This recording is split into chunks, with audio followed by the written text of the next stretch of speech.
Happy birthday to you. Oh, Happy no. birthday to you. Happy birthday, dear Marky. Happy birthday to you. I do not approve of this opening to the podcast. Mark wouldn't even look me in the eyes when I sang that lovely tune to him. It's been your birthday. It isn't actually Mark's birthday now. I feel like as a lawyer, I feel I need to say this as like a disclaimer. It's not actually Mark's birthday when we're recording, but it has been Mark's birthday very recently. Is that okay? Yes. Do you feel old? No. No? Because I felt old for a long time, so I don't feel any older than I have done normally.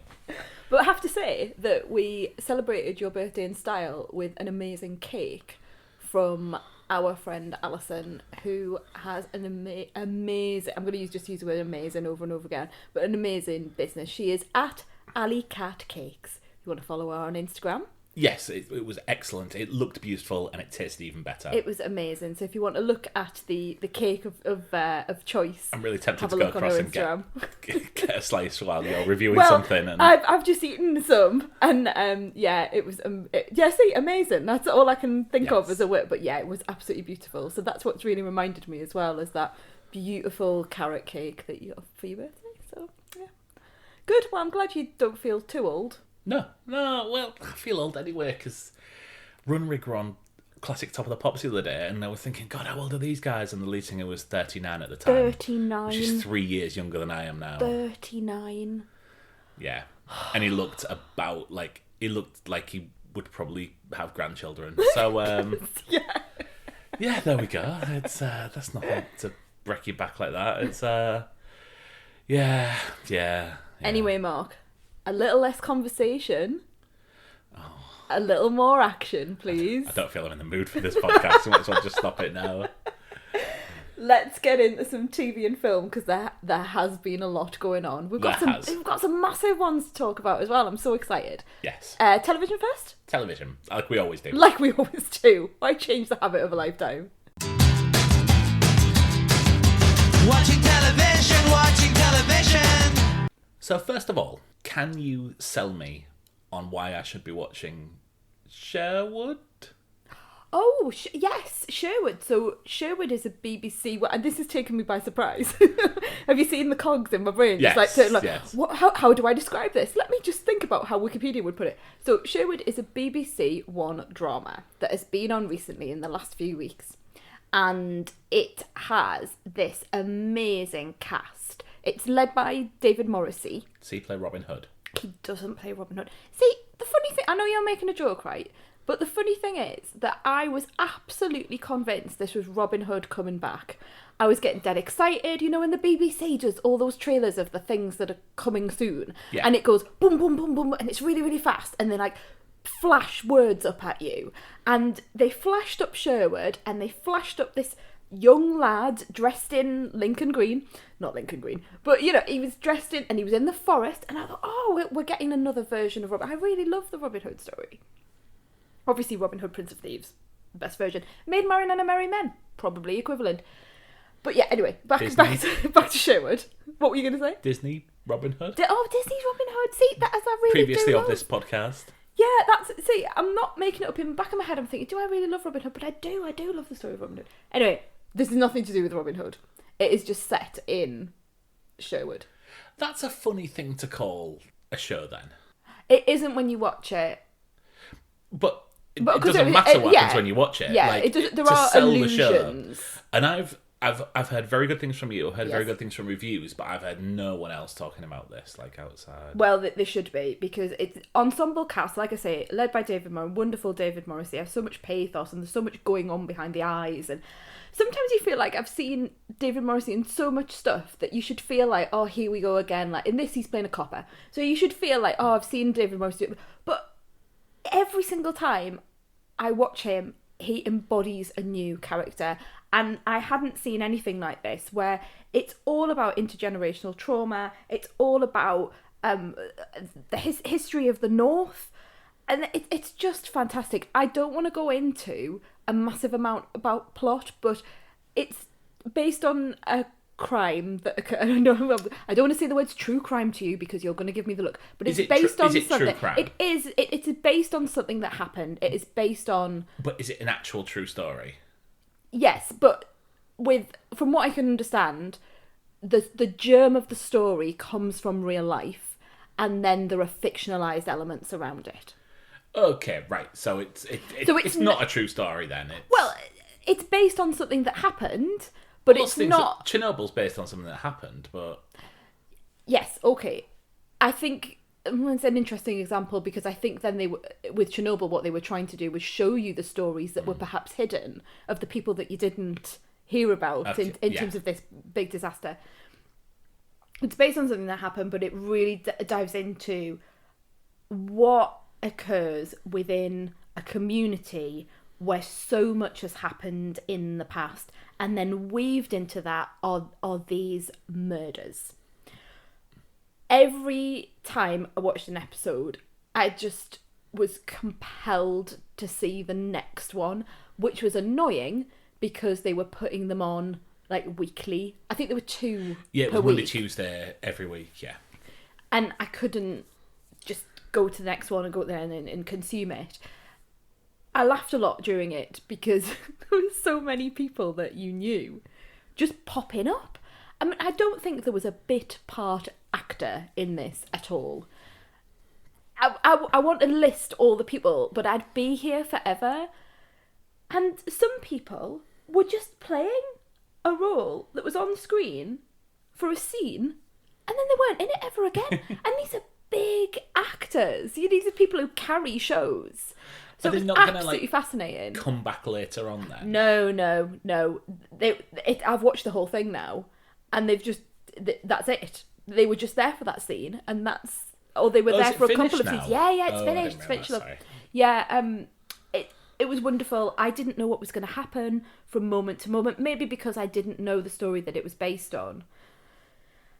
And the characterizations were just beautifully done. Things that I'd never seen before.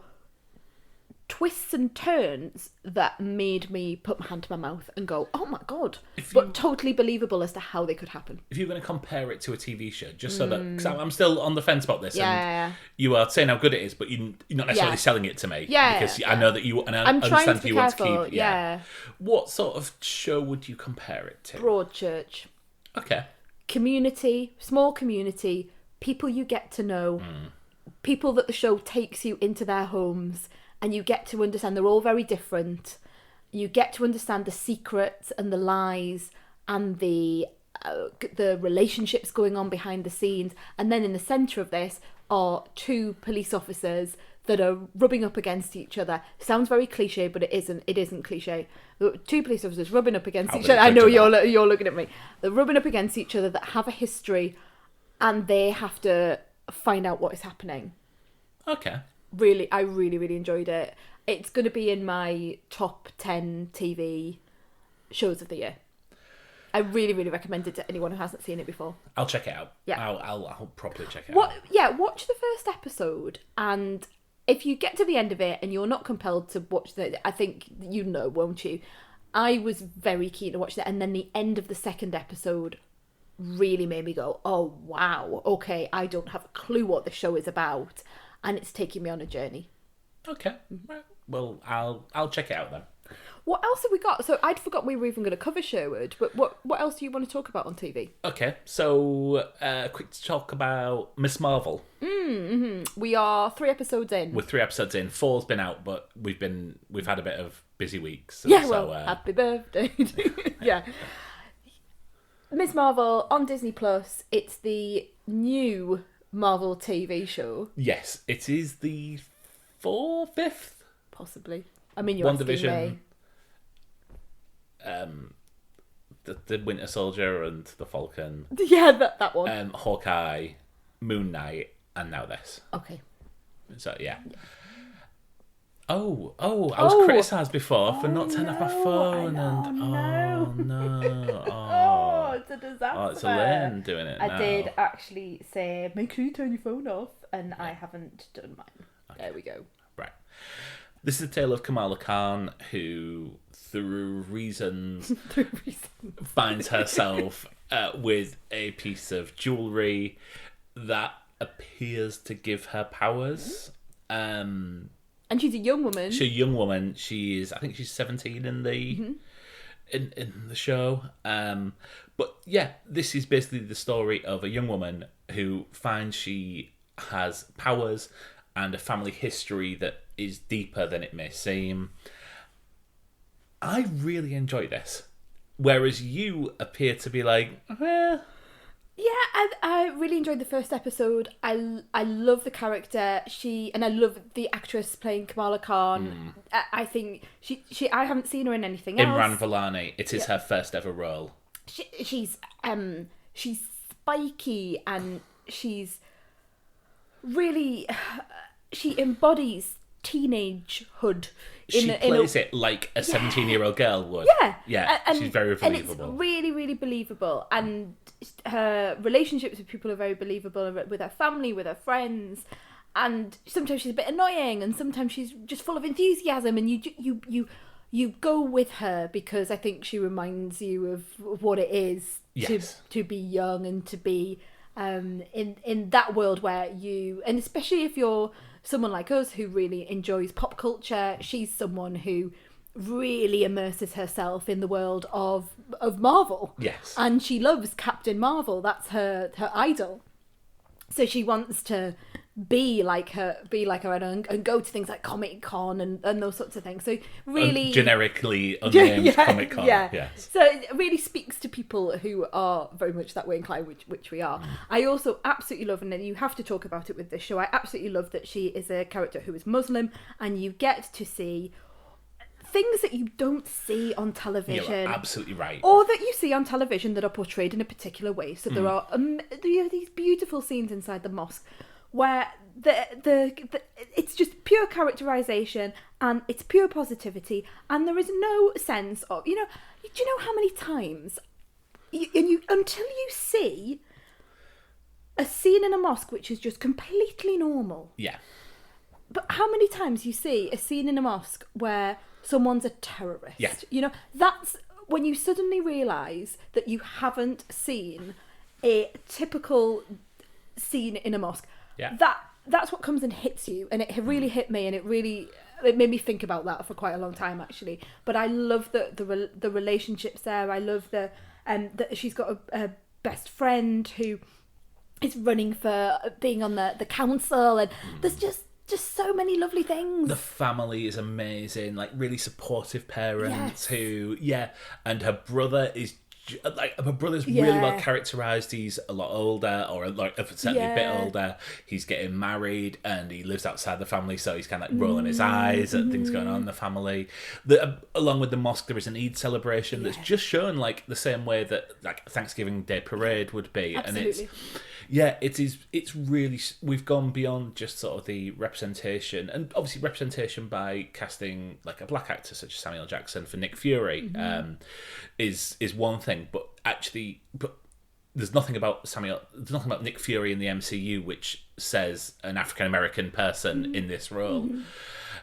This obviously comes from the comic books, and it is a Pakistani American character, but yeah, they have absolutely embraced it, and it feels. I mean, in episode 3, there is a dance number at the wedding, and it's really joyful. Yeah, joyful. That's exactly right. Really and I think my issue is that I haven't been. That I love. So I love all of the things that we've just talked about, but the superhero element hasn't caught me. So part of me wishes it was just a show about this young girl growing up and her school friends and her family, and it was more of a drama without all of the superhero stuff around it, because the bits where she has powers or there's a villain, there's this jeopardy or these questions about the powers, I found myself going, oh, I don't care. And the villains have appeared, and I found them very one note. And there's also some not great acting as well that really chucked me out. Yeah, I know there's one character that stands out. There's one that really stands. So all of that joyfulness I think is not decimated, but it's. I would just prefer it was that story and nothing to do with the superpowers. Fair enough. However, I can see from the latest episode that we've watched that we might be going more into their direction and we might be finding out a little bit more, and that therefore it might compel me to understand that part of the story more. So I will carry on watching it. It's also not that long as well, is it? How many minutes are the episodes? Well, no, the episodes are about 50 minutes. Oh, are they? Okay, maybe I'm getting it wrong then. I think the very, like, attitude of it and the funness of it, like, means that flies by. Yeah. It never feels like you're never looking at your watch going... I thought it was about a 40-minute, so that makes so sense. that rings true. Yeah, very much a recommendation. I just wish it was one thing and not the other. Okay, fair enough. Can we talk about Westworld? Yeah, okay, I'm very conflicted, but yes, let's go for it. Let's see if I can actually make sense. This is one of the first things that we reviewed on this podcast. It is. It was season 3. Season 3, over 2 years ago now, at the start of lockdown. Wow. Yeah. And I left that season going, I am never coming back to this. Yeah. I've been caught by it, and we watched the first episode of season 4 together. Yes. And afterwards, you turned around and said, I'm very sad. I'm very sad. I am very sad, but like I say, I'm really conflicted. Can I go into that in after you've said shared your thoughts on it? Because yes. I think if I hear what you say, I might be able to articulate things in a much better way. So I'd like to hear what you think. Okay, so I went in with very low expectations, given that I think the last 2 seasons have been really poor. There has been very much a reset. Season 3 was about something I neither wanted nor cared about. I can't even remember. Can you remember season 3 and what went on there? We completely left the park, or largely left the park, and it was Maeve and everyone was Dolores. Dolores put herself in everything. I hated that. That was a trope which it did, where it caught us out in the second season finale, where the person who we thought was Charlotte all the way through was actually a second Dolores. And I'm throwing my hands up in the air. You can do it once and it's kind of cute. Yeah. But when you've got 27 Dolores, each as different characters that we know from other actors playing them and have played other parts in there, it just takes the stakes out of things, and it alienated me from the show. There was a big computer called Rehoboam. I'm still not confident saying that word. Yeah. We'll gloss over that, both of us. Yeah. Or something that was dictating the paths that humans would take, as well as that. So,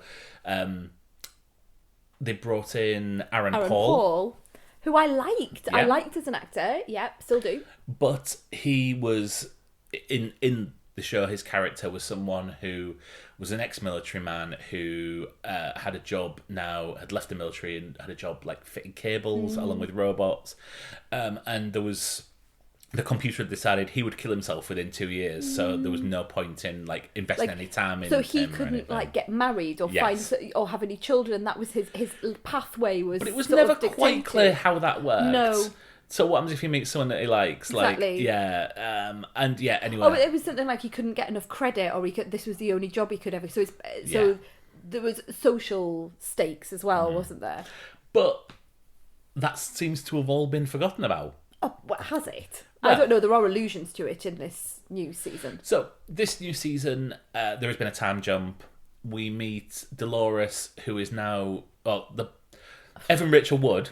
Evan Rachel Wood is definitely back. Playing someone called Christina, who is a video game designer, but seems to be designing NPCs, and you would know what an NPC is. But if you people who don't, it's a non-playable character. So sort of the people, if you think of Grand Theft Auto or a game like that, the non-playable characters that interact with you or just sort of walk past you in the street when you're playing.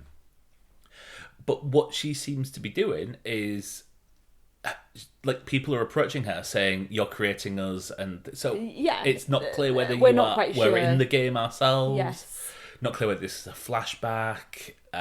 Yes, we don't know whether we're in the same world as other characters who we have come back to meet in this series. Yeah, it's almost standalone, isn't it? Yeah, we've not seen Bernard yet. Bernard. Lovely Bernard. Oh, I love Bernard. Maeve appears to be just living out in the woods, causing blackouts. I'm willing to give it a bit of time. I am glad that they have... I wish they'd get back to the fucking park. Because that's what I found interesting. Like, you can tell this... I think the first season, and to a second extent the second season, was telling really interesting stories about artificial intelligence and the role of artificial intelligence and when it becomes... I mean, there is... Like, it's been in the news recently that someone in Google has left their job because a piece of artificial intelligence that they created, they claim has become sentient. And I think Google have quickly ushered them off to the side and said, no, it's not, off we go. But it wasn't just about the technology.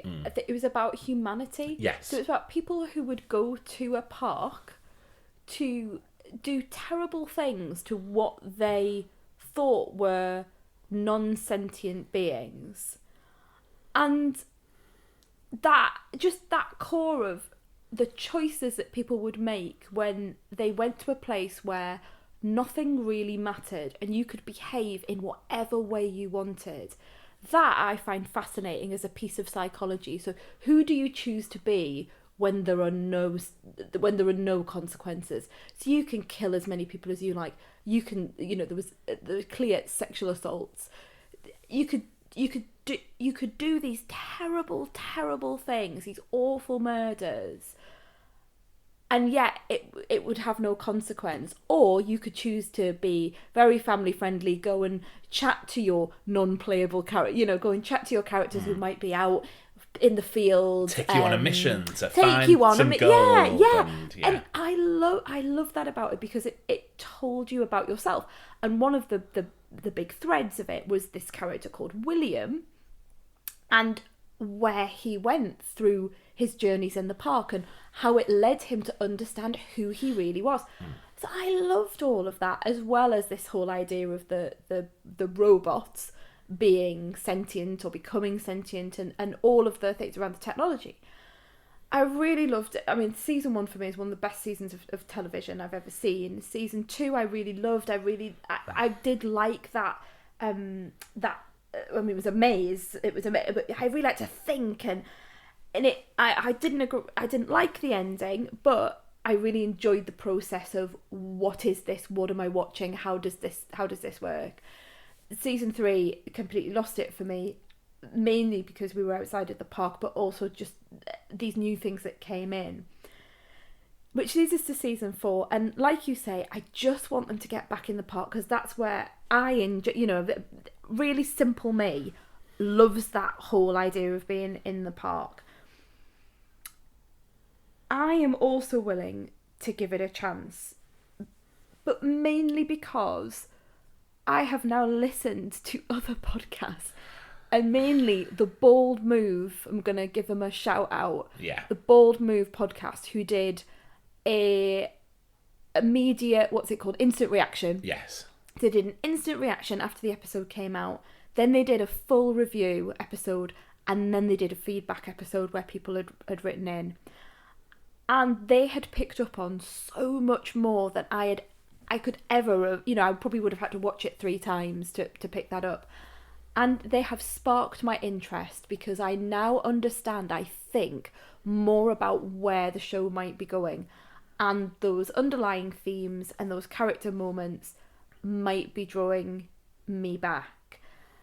I'm still very much on the fence. I look forward to 3 weeks' time when I'm saying, fuck this, I'm not watching this again. I know. Well, yeah. That's what I am scared of that. But I sense there are people coming back from, and this is not me spoiling anything. I get the feeling that we are going back a little bit, that maybe the writers got a bit of a sting from the feedback and the reviews of season 3, and I think there has maybe been some dialing back and some maybe listening to the audience, and I just have a feeling that we're going to be going back to maybe those earlier seasons to capture more, either in character or in theme. And I will be down with like that. I like that. There are certain things that have popped up in episode 1 where I was like, oh, right. That's taking me back to the earlier seasons, and I'm enjoying that nostalgia. But I wish it had stopped after 2. I wish it had just come to an end and we didn't have this. There's parts of it, and this is where probably I get to the 3rd week and go, all right, I've had enough. There's parts of it that are really reminding me of the latest Matrix film that I can't remember what the subtitle is. Matrix Resurrections. Really reminded me of that. They must have seen that and gone, fuck. Because like there are plot threads lifted directly from it, which is unfortunate. It's unfortunate. Yeah, for everyone. And it feels repetitious, but B, I did not enjoy it. See earlier episode, everyone, for that one. I did not enjoy that film. However, I mean, I liked the bit which this is closest to. It was when we entered the Matrix. It went off the rails for me. So I'm happy. I'm happy to see what they do. But let's see. It's cautiously, and I have been looking this week to go. Oh, when's the next episode on? Tonight. Is it? As we are recording. So that maybe tells me that I'm maybe a bit more in it than... But like I say, it's mainly because I listened to the guys on Bold Move and they have taught... They were very positive about it, actually, which I was really surprised at. And they have perhaps taught me around. So maybe that community... And you know what the sign of a good show is? Homework. I really liked the homework of season 1 and season 2. I got really, really into it, as you know. We used to get up at stupid o'clock in the morning to watch this show when it was released overnight in America. And that's fine, but a show should stand on its own, and you shouldn't need to spend 2 hours on Reddit. I'm not spending 2 hours on Reddit. No, but you're listening to 2 hours of a podcast that has been on Reddit, trying to understand what the fuck's going on. I don't think that's a correct representation. What I'm saying is, I enjoyed listening to them. I wasn't going back and on. I wasn't, I just enjoyed listening to them get excited about what was happening. Right. Fair enough. Okay, thanks. Yeah. Should we talk about some films? Yes. I've got. You've got quite a lot, haven't you? Yeah. And then we've got a biggie. Yes. Yeah.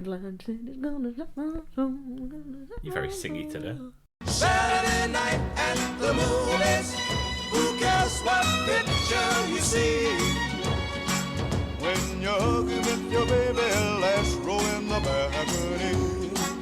Films by Mark. I'm not going to take too long up on these. All right. Yeah. I mean, you say that.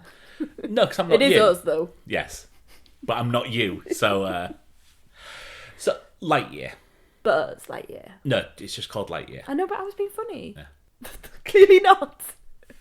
This has took a bit of a kick in, this film. Have it? Yeah. I've not really heard very much about it. There we go. There we go. Yeah, there we go. Do you understand the concept of Lightyear? Because I think until this was released, I didn't. Why do I feel like this is a trick? Whenever you say to me, do you understand the concept of something? 9 times out of 10, at all. I really don't. Because obviously Buzz Lightyear is a character in the Toy Story I understand quadrilogy. there's almost like a meta-ness to it, in that he was... Are we saying that Buzz Lightyear was a real person and he went up in space and then there was a toy made out of him? Is that where we're going with this? So the answer is no.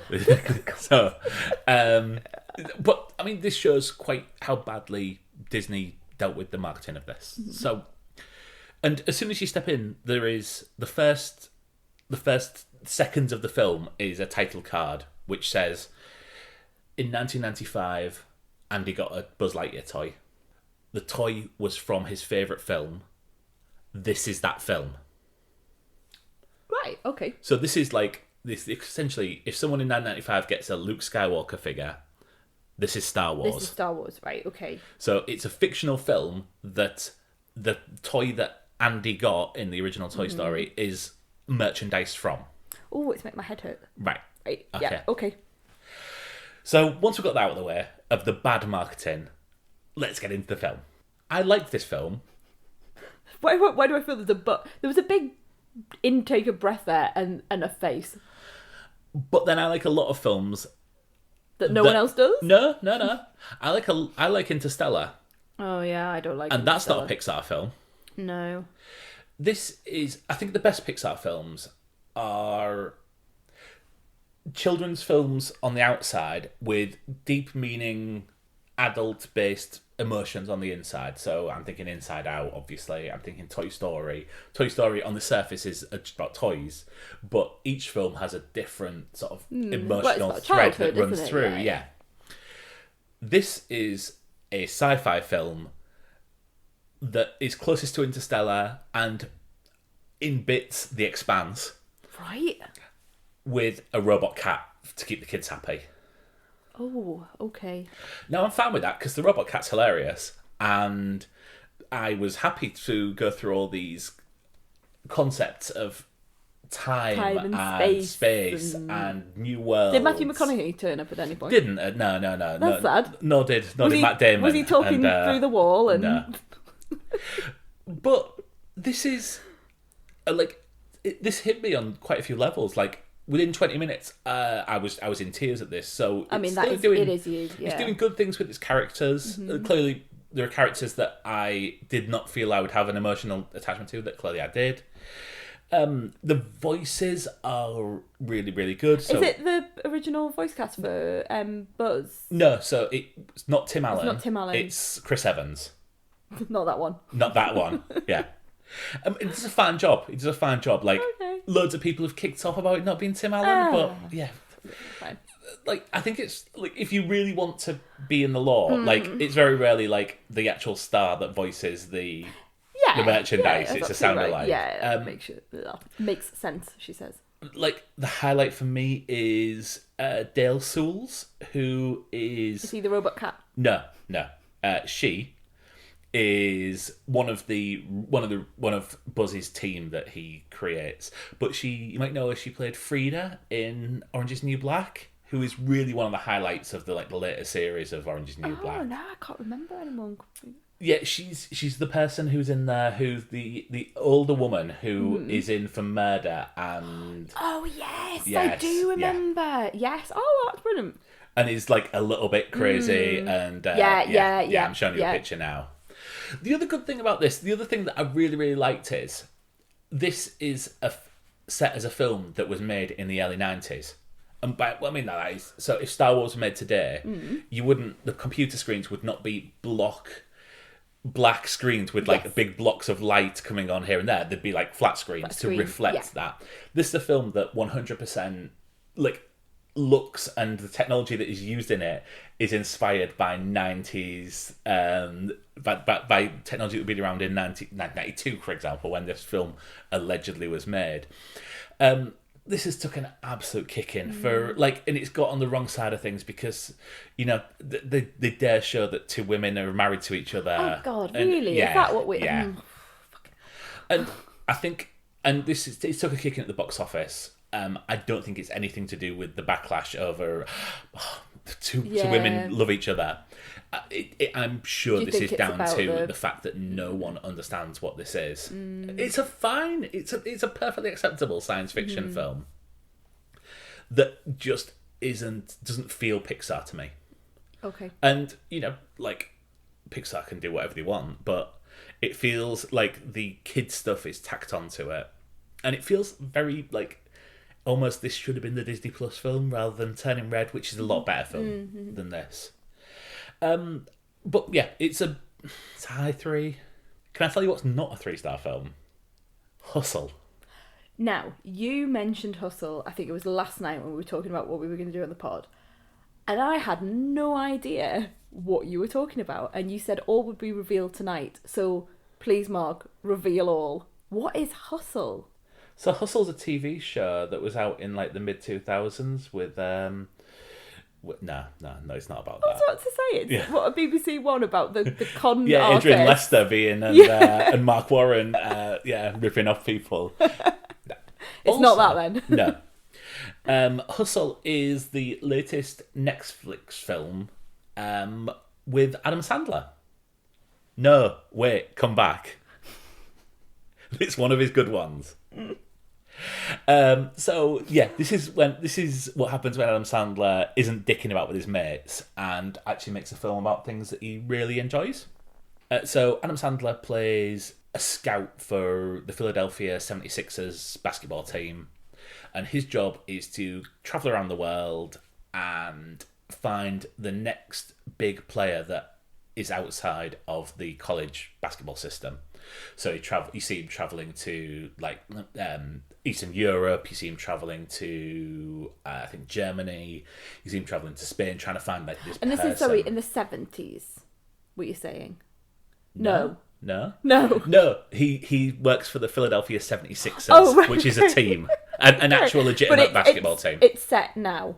It's set now. Not yes. in the 70s. Not in the 70s. No. Carry on.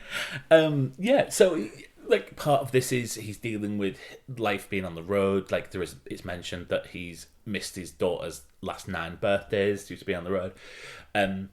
There is a real lovely family vibe to this.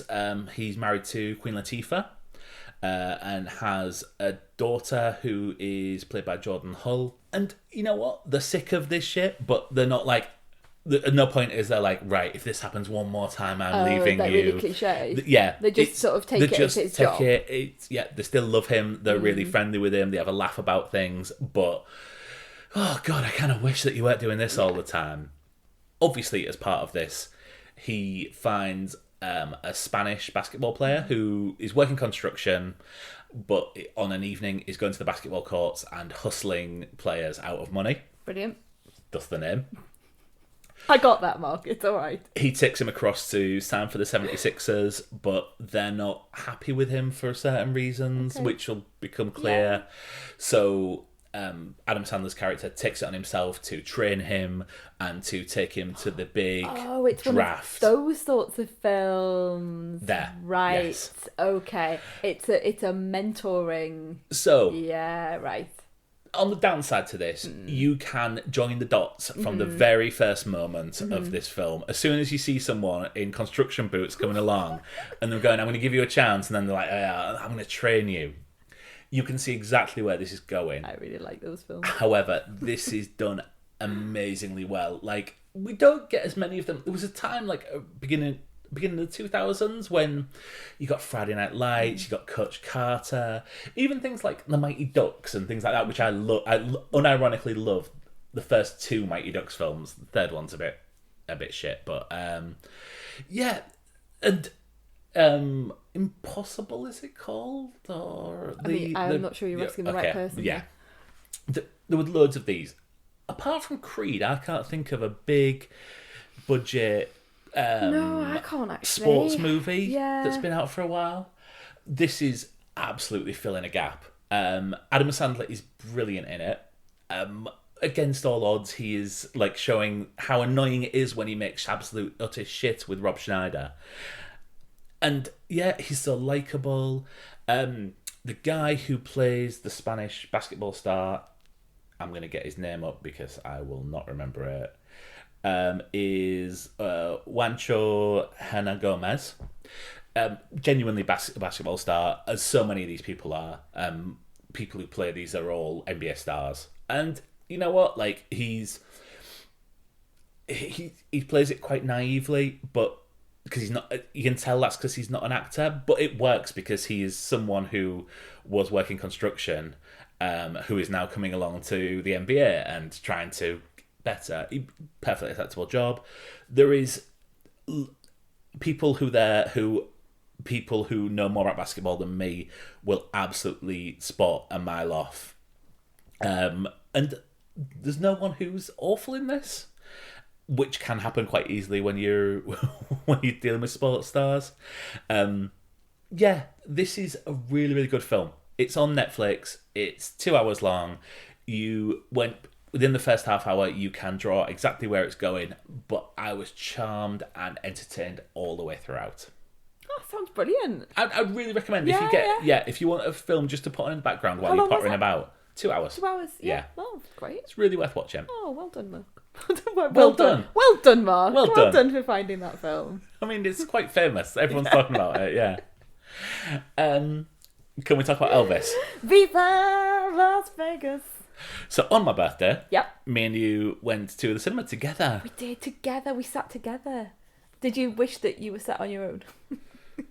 I didn't, by the way. Just before you think I'm saying that, it's just we're so used to going by ourselves that actually being close to each other at the cinema was quite an experience. We weren't that close. No, we weren't actually. No, we're not one of those couples that like sort of links arms or anything during the film. Or I don't think anyone who's been together Oh, hey, people do that. Yeah. No, you're just shaking your head. Anyway, went together. Yes. Very exciting. Should we talk about what the film's about? Well, I think it might be a bit obvious. So this is the story of Elvis Aaron Presley. Elvis Aaron Presley. Or is it? Is it? Yes. Or is it? Oh. So, can I just... What's your opinions on Elvis? Because we never really talk about Elvis at all. Like, Oh, yeah. Yeah, I've got loads to say. we yeah. don't play a lot of Elvis No. music. My opinion is, like, I respect what he did, but I prefer the Beatles. I prefer Buddy Holly. I think Buddy Holly made more good songs in 2 years than Elvis did in 20. But I respect what he did, and I appreciate him for the showmanship. And I was exactly the same until round about 4 years ago when you and I went to Vegas. Yes. Well, we went to Vegas for our... we went to Vegas and we got engaged. Yes. And then we went to Vegas for our honeymoon. Yes. And the character of Elvis is so... It's like Vegas embodies... I mean, there were Elvis impersonators everywhere, and we saw one once, didn't we, when we went sort of downtown, and there was someone singing Elvis songs, and you go past the chapels, and you can get married by someone singing Elvis songs dressed as Elvis, and he's just there in Vegas, and so that Hollywoodness of and that character and I can't quite grab the word, that otherness of Elvis is just always there in Vegas for me and really reminds me of Vegas. But also, anyone who's heard us talking about our story before, who knows sort of the background to the podcast, will know that one of our twins died shortly after they were born. And after that happened, I became a little bit obsessed with finding other people who were surviving twins. And there's a really interesting list of people who you might not know are surviving twins. So, for example, JK from Jamiroquai is a surviving twin. Liberace was a surviving twin. Sophie Turner from Game of Thrones is a surviving twin. And Elvis Aaron Presley is a surviving twin. And that just, I don't know why, but that gave me so much, and I'm going to use the word advisedly, but it gave me so much comfort to know that there were other people in the world who were surviving twins. But also I just loved the idea of that my son, who was a surviving twin, could go into show business, and might have this spirit of entertainment running through him. So even now, I'm like, I always make a joke, don't I? I'm like, I'm going to put him on the stage. Like, that don't put your daughter on the stage. I was like, someone shout, don't put your son on the stage. But I think I just got so much comfort from that. And so Elvis then became not just Elvis the entertainer for me, but Elvis the surviving twin. And I understood from reading about it that he and Liberace had this really interesting relationship, this friendship that was based on the fact that they had both had these losses in their life. And that a lot of the time, and we don't get it so much now, but a lot of time at that era, people would say things like, oh, well, you're living for the other twin, or you've got the other twin living with it, that sort of thing. I don't think we would say that now. I think we'd be very careful to not say things like that. Yeah. But that's what they had, and that's what they were told. So this is a very, very long-winded way of saying that my relationship with Elvis has completely changed because I see him now as the surviving twin that had that loss and that grief around him, not only in his family, but within himself as well, of someone who had a twin brother who died. Okay, that's a really beautiful story, and I feel trivial saying that. Oh, are you going to come in and say something? Not really else? heard you play much of the music.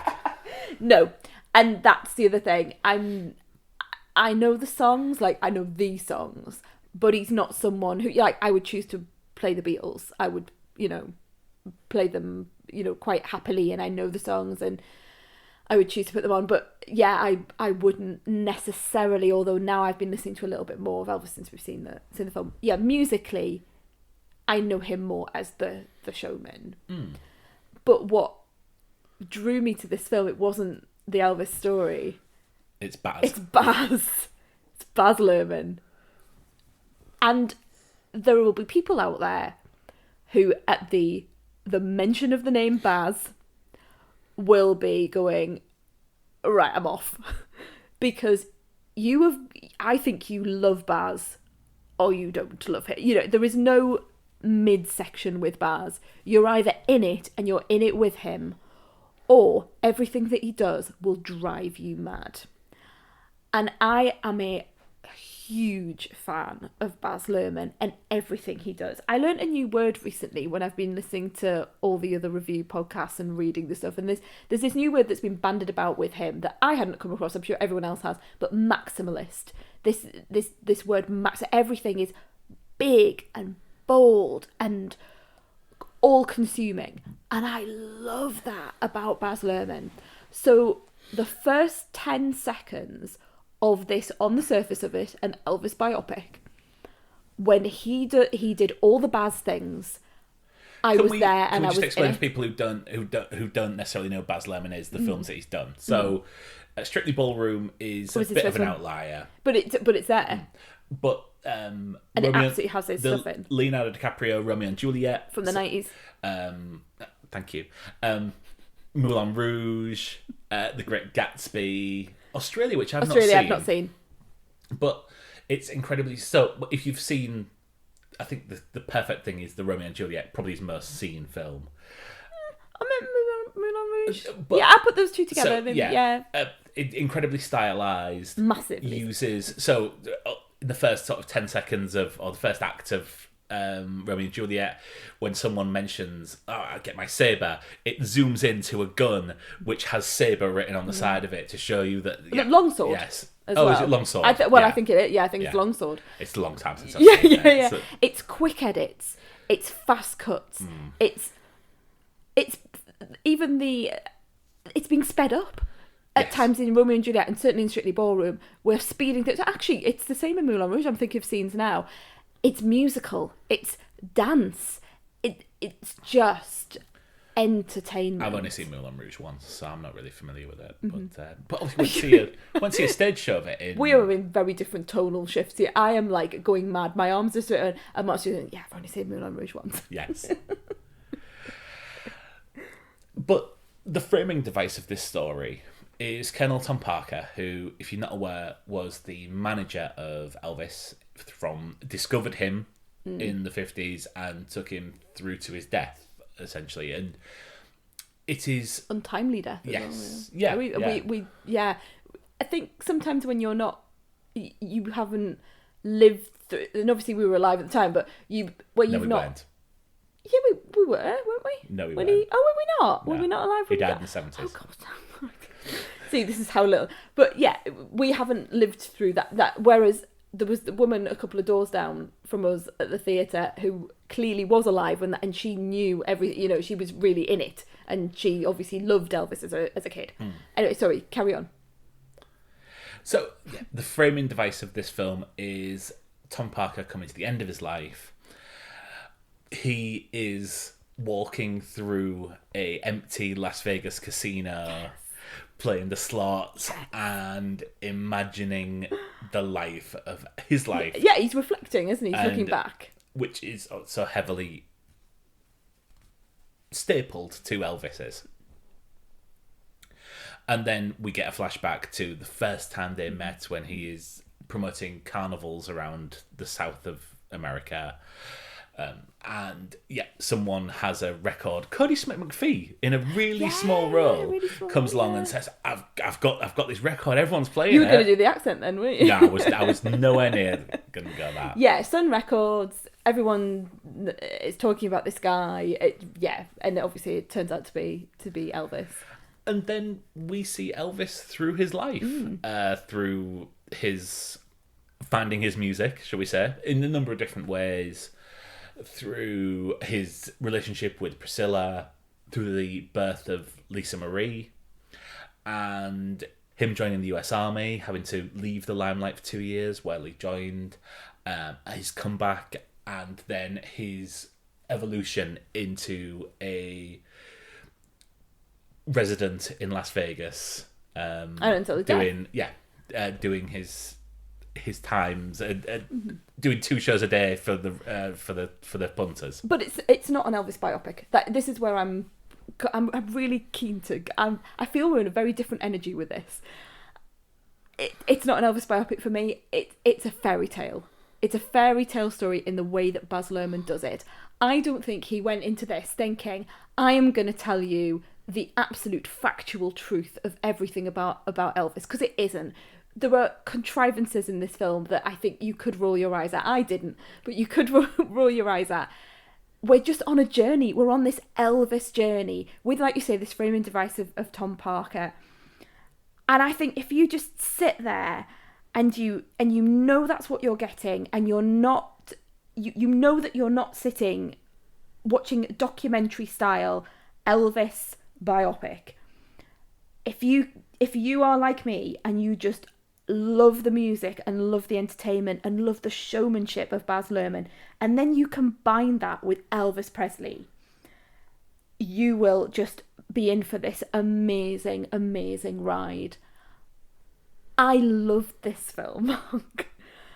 At the moment, it's my top film of the year. And I really feel... I feel we're on totally different energies here, because you are talking very slowly and very purposefully about what the film's about. And I don't think I care about what the film's about. And I'm like rushing you all the time. I'm like waiting for you to I'm like, why are we even describing what this film is about? We should be talking about how it looks and how it feels. And it's just so immersive. And you're there with him and you're on the stage. And there is these whole scenes where he is on the stage. This brilliant performance by Austin Butler. Like, I saw the trailer and thought, oh, this is going to be terrible. I take everything back. That guy needs an Oscar. He was Elvis Presley. And when he was on stage and his movements, his body movements, there's a point where a girl, like this scream just comes out of her. She doesn't know it's going to come out, but it just emerges from her throat.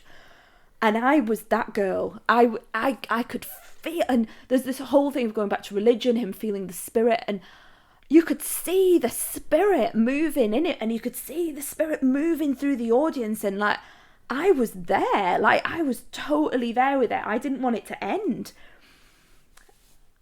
I'm going to calm down now.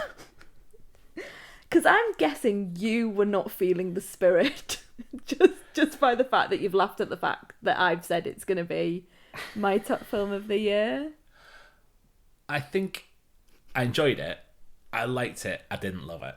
It's a 3-star film for me.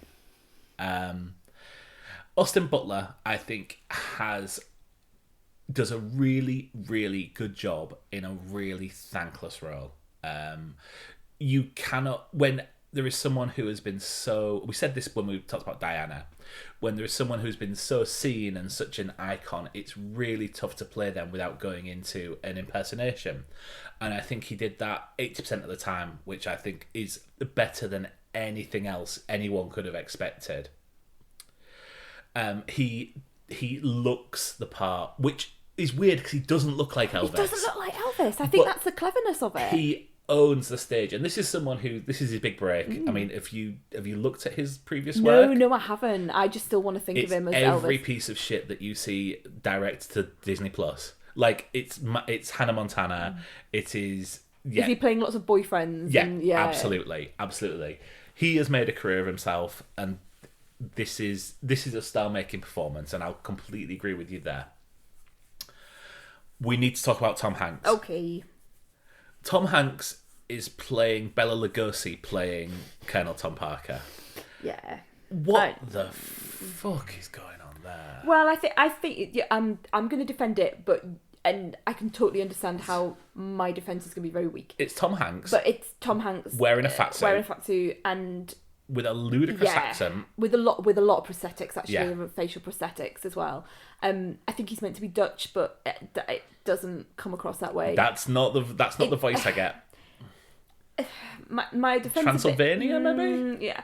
My defense of it is that in a Lerman film, that there usually are these larger-than-life characters, and Parker was a larger-than-life character. He was a showman, worked in the carnivals.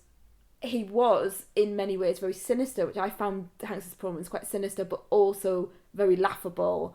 And my understanding is that Priscilla Presley, who has had some input in this film from what I understand, or at least she's given, she's sort of given notes. She said, well, he wasn't this one-note person.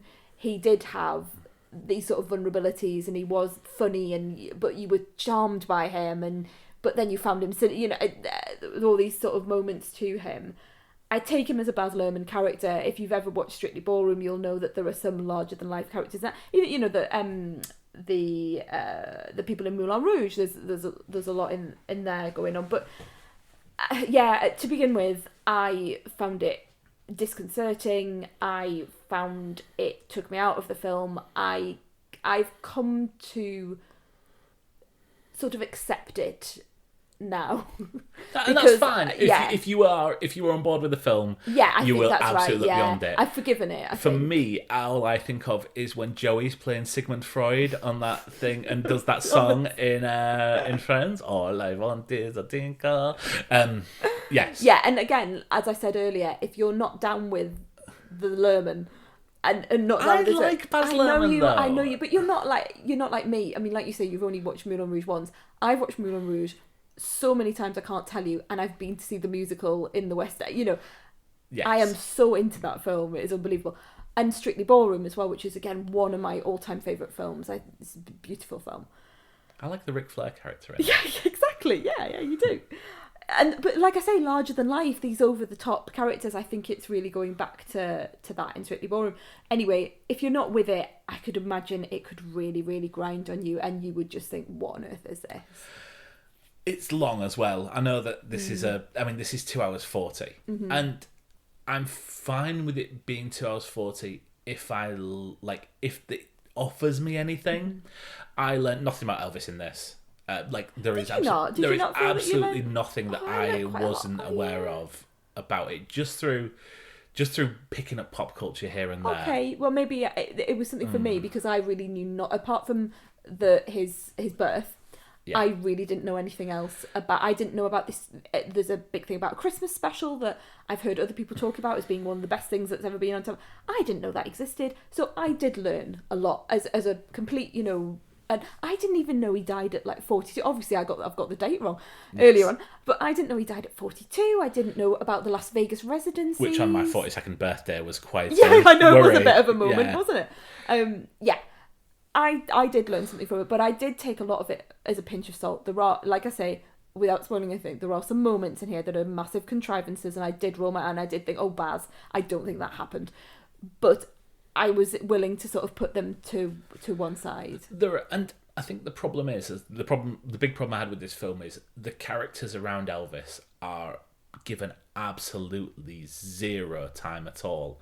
There are two TV executives that come in and Elvis brings them in to sort of liven up his act outside of what Colonel Tom wants him to do, which is very traditional sort of family-based thing. Obviously, you will mention who played one of them. Well, no, because I don't want to spoil okay. it. I don't think casting is a problem. No, I do because they come in quite late. And I was really... it took me a long time to sort of work out who it was, because they've got all of their 70s gear on. Okay. So I don't think we should mention that. I think it would for people to go and see and to go, oh, okay. And when they turn up, it'll be good. I think the majority of people who've gone to see this will not know who this person is. But I don't think it matters. Let people enjoy it. There is a character who I learned is called Jerry Schilling, who I had no idea who it was until the last act, even though he's been there and just a bloke in the background, and then I'm supposed to expected to know exactly who it was. And when that's acceptable in a 90-minute film that someone in the background steps forward, but I've not even learnt his name up until the last act, and I've sat here for 2.5 hours at this point. It's right at the heart. It's Parker and Elvis. Those are the two main characters. So, but you can't rely on other people to do things. No, but I would watch it again, and maybe I would pick up more about it. The bits that I really enjoyed with his family, the early days with his family, I spent the first half an hour crying because I was enjoying this film so much, but also I was so touched by Elvis' story that I've already mentioned, so they do allude to what happened to him. Yes. And also the impact of that on his mother. And obviously in this instance, I am the mother. And it's been a while, actually, since I've watched a film.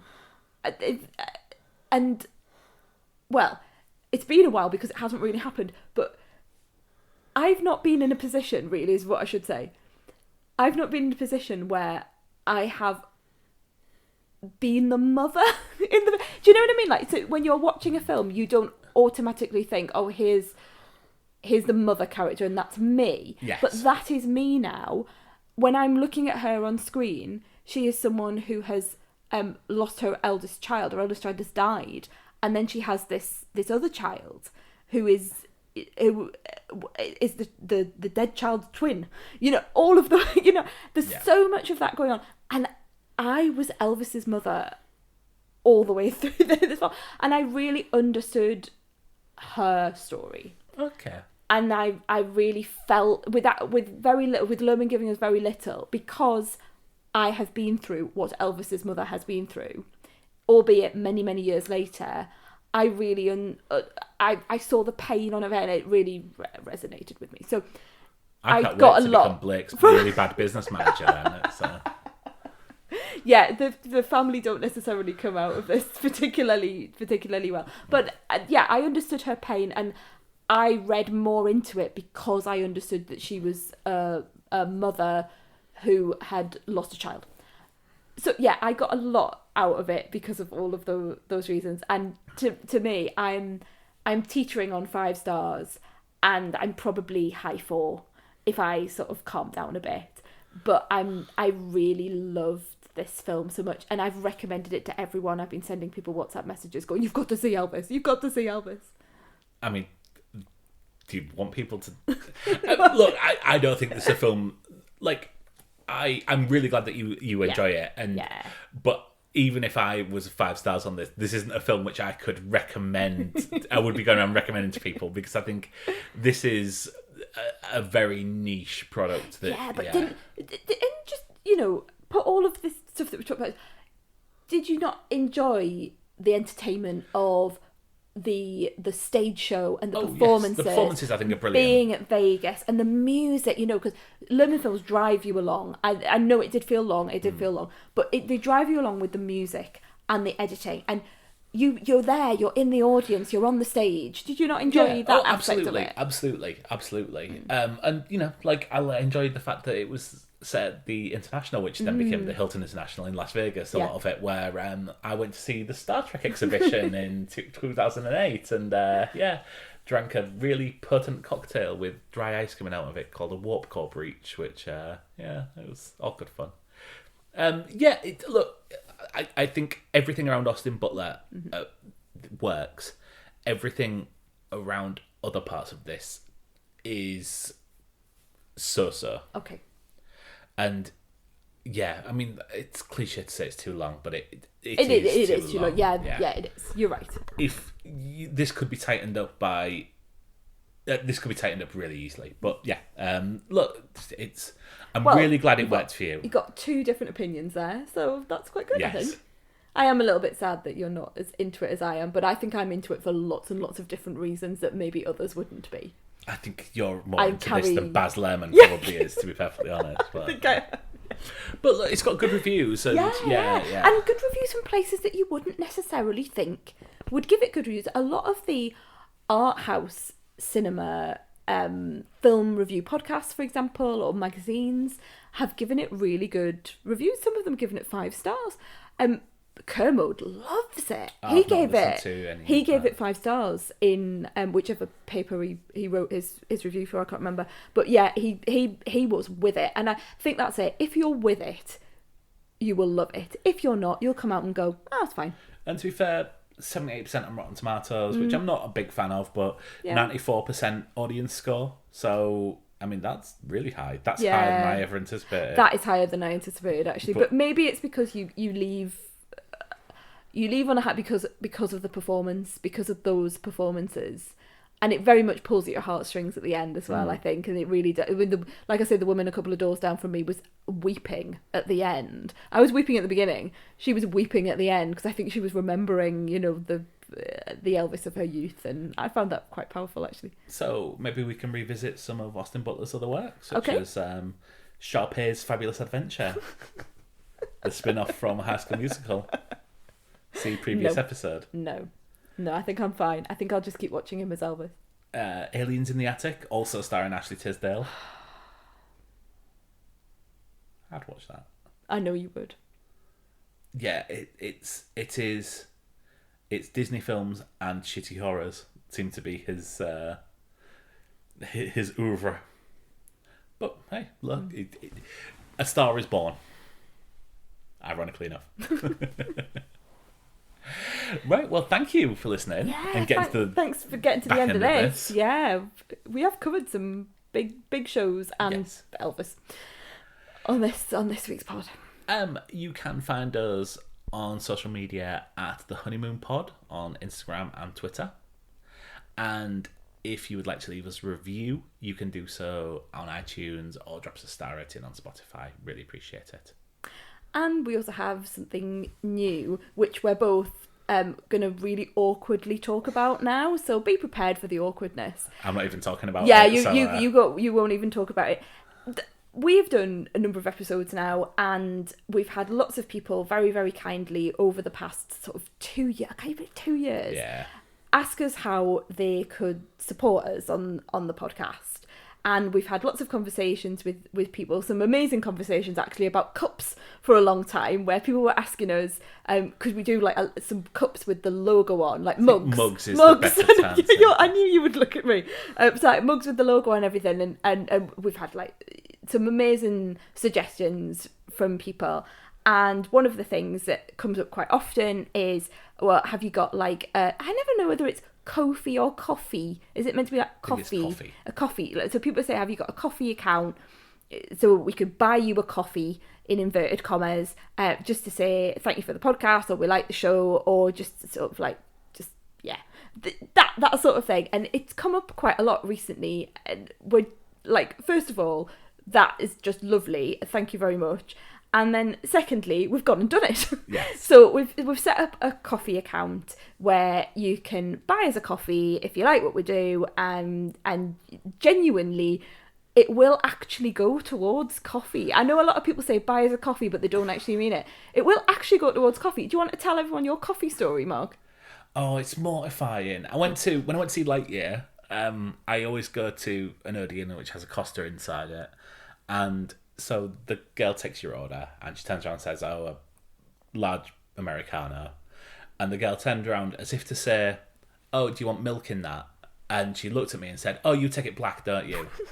And I'm absolutely mortified. I'm considering changing cinemas even more than I was before because, I mean, I'm 6'4", so I do stand out a little bit. And always rock up. And you do turn up by myself. So, it's that lonely big man that comes. She might have got a shock to see she wasn't there the day that we went to see Elvis, because then she would be like, "Oh, look, he's got a girlfriend." Yes. Thank you for patronising me there. So that was our very awkward way of saying, if you'd like us to buy a coffee, you can do so. It's going to be at the top of our Twitter, so please find it there. Just, God, how British are we? Yeah, I know. How British are we? Yeah. We're mortified to be. Yeah. But thank you everyone for suggesting it, and thank you everyone who puts some coffee in our coffee account. Yes. The end. The end. But yeah, I think we're going to be coming back quite soon because I would like to do an end of season review on Stranger Things. Oh yes, yeah. Where are we up to at the moment? Are we episode 8? Yeah, we're up to the last episode. So the 2.5-hour finale. Oh, yeah. That's episode 9, isn't it? So, yeah. I don't Isn't know. it? I can't remember. Okay. Well, we're up to... I can't remember. We've just watched the penultimate one, and we need to watch the feature-length film one. Yeah. So at some point in the week, we'll come out We with will. our season 4 thoughts. Brilliant. And we'll see you next time. Bye.